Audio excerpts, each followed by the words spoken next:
मम नाम गोविंद कुमारः अहं बिहारे जहानाबाद मंडलांतर्गते मुरहारा ग्रामस्य निवासी अस्मि एवं भेद्यादोद्यादोदारदरदोरदरे देरेघादरे विश्वेदेवा आदिते पंचजना आदितिर्जातमादितिर्जानितमं धर्मक्षेत्रे कुरुक्षेत्रे समवेता युयुत्सवः। बीएचयू टॉपर हैं, संस्कृत में गोल्ड मेडलिस्ट है। तापत्रय विनाशाय श्री कृष्णाय वयं नमः। अर्थात बिल्कुल वर्तमान में विशेष रूप से संस्कृत विद्यालयों पर बल देना चाहिए और गुरुकुल के परंपरा को अपनाना चाहिए। आप अभी पूरा बाल ब्रह्मचारी, अभी ब्रह्मचारी के रूप में है। अभी हमारे साथ बिहार के वो लाल हैं मित्रों जो बीएचयू में पढ़ाई करते हैं, संस्कृत में गोल्ड मेडलिस्ट और बीएचयू टॉपर। हमारे साथ एक ऐसे इंसान हैं जिनकी प्रशंसा पूरे देश में होती है, इसलिए क्योंकि ये संस्कृत भाषा में बड़ी अच्छी पकड़ रखते हैं और यही कारण है कि पूरे बीएचयू में संस्कृत में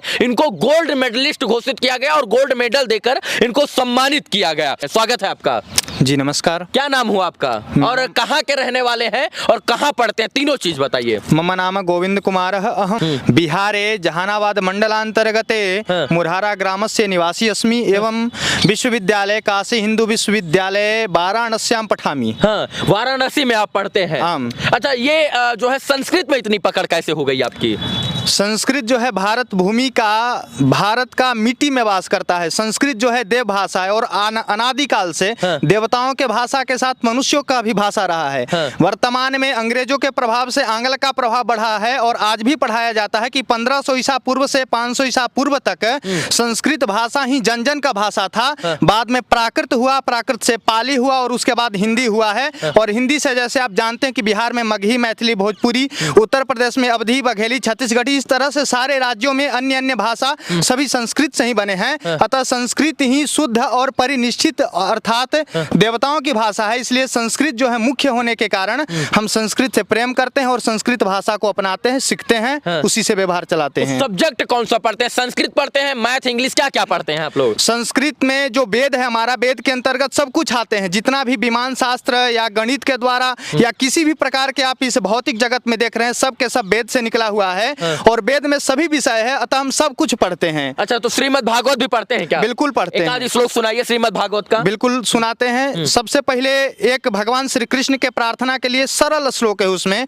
कृष्णम नारायणम वंदे, कृष्णम वंदे व्रजप्रियम, कृष्णम द्वैपायनम वंदे, कृष्णम वंदे प्रथाक्षुतम। अर्थात उस कृष्ण को मैं प्रणाम करता हूँ। कृष्णम वंदे जगत गुरुम, जो समस्त जगत के गुरु है। बिल्कुल जी। और कोई श्लोक?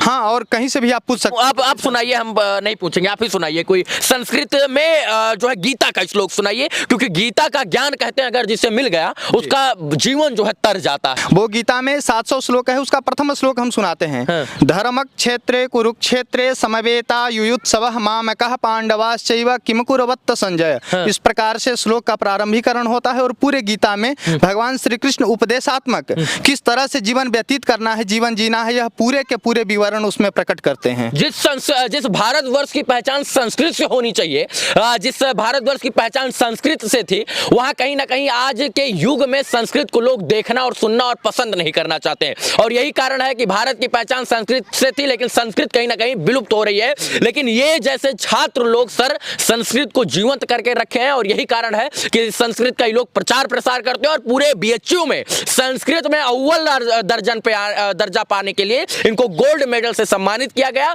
पूरे जो है बीएचयू के टॉपर हैं। कोई और श्लोक सुनाइए। भागवत में जो है प्रणाम करने का एक और श्लोक है जो कृष्णम नारायणम वंदे, कृष्णम वंदे व्रजप्रियम, कृष्णम द्वैपायनम वंदे, कृष्णम वंदे प्रथाक्षुतम के बाद जो है सबसे अधिक प्रसिद्ध है सच्चिदानंद रूपाय विश्वोत्पत्त्यादि हेतवे तापत्रय विनाशाय श्री कृष्णाय वयं नमः। अर्थात हे कृष्ण, मैं आपको प्रणाम करता हूँ। कौन कृष्ण? जो तीन ताप को समन करने वाले हैं, नाश करने वाले हैं, भौतिक, आधि आधि दैविक, आधि भौतिक और आध्यात्मिक, इन तीनों प्रकार के जो भी ताप हैं, जो भी हमारे ऊपर कमजोरी, हमारी बीमारी है, सबको नष्ट करने वाले जो भगवान श्री कृष्ण हैं, मैं उनको प्रणाम करता हूं। और भी इसमें विवरण है, लेकिन मुख्य रूप से भगवान श्री कृष्ण को प्रणाम करना ही इसका ध्येय है।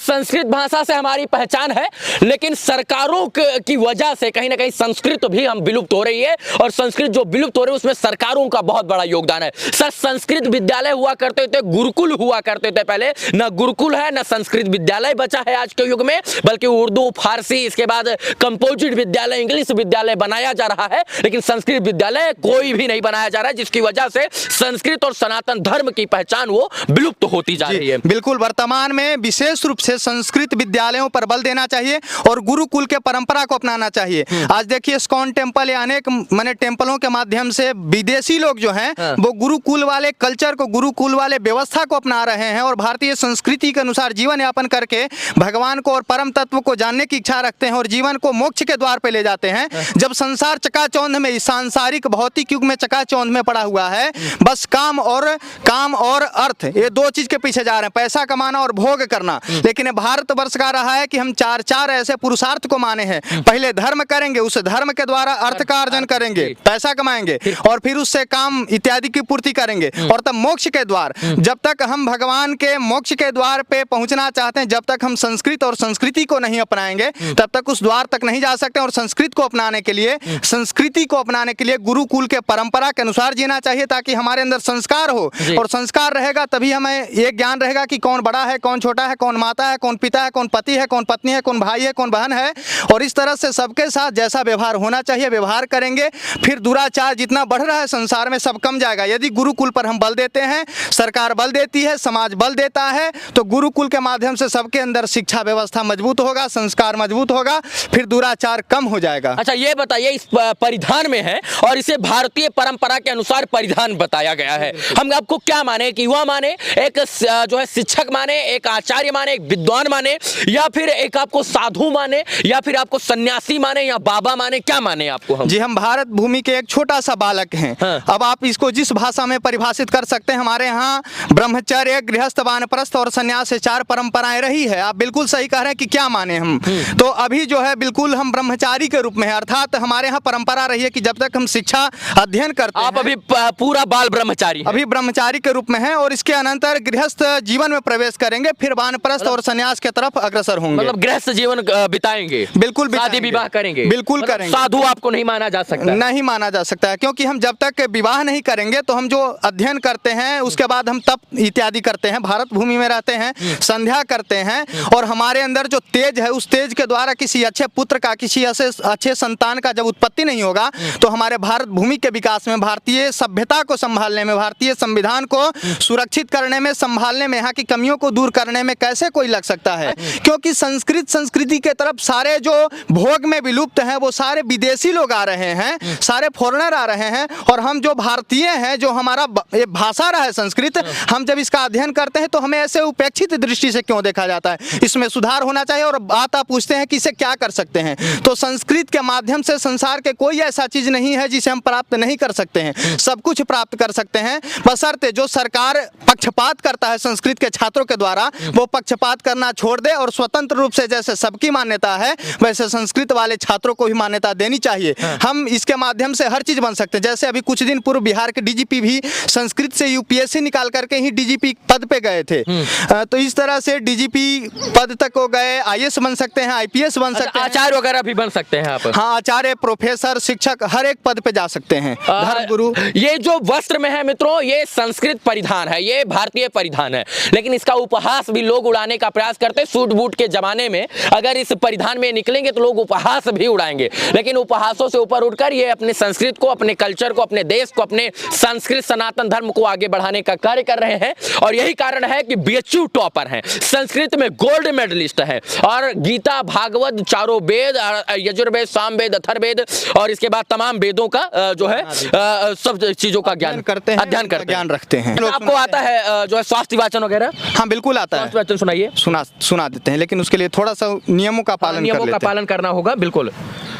स्वास्थ्य वाचन मुख्यतः हर जगह पढ़ने वाला चीज नहीं है। स्वास्थ्य वाचन का मतलब कि एकांत वासना, इसके बाद जो है भगवान, शुद्धता पूर्वक भगवान को याद करना है और उससे तमाम देवी देवताओं को जो है निमंत्रित किया जाता है। मैं चाहूंगा स्वास्थ्य वाचन पढ़े। स्वस्ति वाचन, स्वस्ति मतलब होता है शुभ, शुभ वचन जिसके द्वारा समस्त संसार के कल्याण चाहते हैं, ऐसे स्वस्ति वाचन मैं आपको सुना रहा हूँ। हरे अम्मा भद्रम कर्णेभिः। मैं इसलिए रोक दिया हूं क्योंकि इनका हाथ का इशारा भी आप देखना, स्वस्ति वाचन मुंह से नहीं बल्कि शारीरिक दृष्टिकोण से हाथों का भी उसमें उपयोग किया जाता है और हाथ का जब उपयोग किया जाता है उससे तमाम चीजों को वर्णन किया जाता है। मैं कहूंगा कि माफी, फिर से पढ़िए। हाँ, हरे अम्मा, ये हाथ से जो है हम स्वर का बोधन कराते हैं कि कहाँ ह्रस्व है, कहाँ दीर्घ है और कहाँ प्लुत है इत्यादि का। तो भद्रम कर्णेभिः शृणुयाम देवा भद्रम पश्येमाक्षभिर्यजत्राः स्थिरैरङ्गैस्तुष्टुवागुंसस्तनोभिर्व्यसेमहि देवहितं जदायुः शतमिन्नो शरदो अन्ति देवा जतरा नश्चकराज्जरसन्तनूनां पुतरासो जतरा पितरो भवन्ति मानो मध्यारे रेखतायुर्गन्तो आदितिर्द्यौरादितिरन्तरिक्षमादितिर्माता स पिता स पुत्रः विश्वेदेवा आदितिः पञ्चजना आदितिर्जातमादितिर्जानितमम् द्यौः शान्तिः अन्तरिक्ष शान्तिः पृथिवी शान्तिः आपः शान्तिः ओषधयः शान्तिः वनस्पतयः शान्तिर्विश्वे देवाः शान्ति ब्रह्म शान्तिः सर्वगुण शान्तिः शान्तिरेव शान्तिः क्षमा शान्तिरेधि। वाह, ये स्वस्ति वाचन था और इसको पढ़ने का काम जो है अभी हमारे साथ गोल्ड मेडलिस्ट, संस्कृत से गोल्ड मेडलिस्ट बिहार के लाल ने पढ़ने का काम किया और इनके ऊपर जो है कहीं ना कहीं मां सरस्वती का वास है जिसकी वजह से ये तमाम चीजें निकल रही हैं और यही कारण है कि बीएचयू में इनको गोल्ड मेडल से सम्मानित किया गया।